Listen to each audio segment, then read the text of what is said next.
দেখো, আমি আমার পূজা পাঠ করে নিলাম, কর্পূর দিয়ে আরতিও করে নিলাম। তোমরা হর হর মহাদেবকে একবার দর্শন করো। দর্শনেও মহা মুক্তি লাভ হয়, পাপ ক্ষয় হয়, দুর্ভোগ কাটে। নন্দী মহারাজকে কানে কানে বলো দর্শন করে।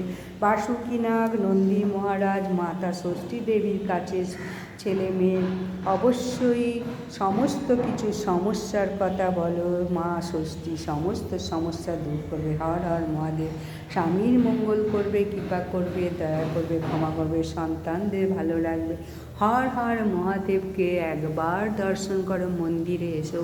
প্রথমে শ্রীকৃষ্ণকে ভোগ নিবেদন করবে, তারপর মহাদেবকে ভোগ নেবে, তবেই সেই প্রসাদ তুমি গ্রহণ করতে পারবে। তা নাহলে কিন্তু সেই প্রসাদ গ্রহণ করা যাবে না। আমার পুজো পাঠ হয়ে গেল, ফল মিষ্টি ধূপ দ্বীপ দিয়ে জ্বালিয়ে দেখো, ঘিয়ের প্রদীপও জ্বালিয়ে দিলাম। অবশ্যই কাতব চাল দিয়ে তারপরে প্রদীপ বসাবে, সরাসরি মাটিতে কখনো বসাবে না। ভিডিওটা ভালো লাগলে লাইক সাবস্ক্রাইব শেয়ার করে দাও।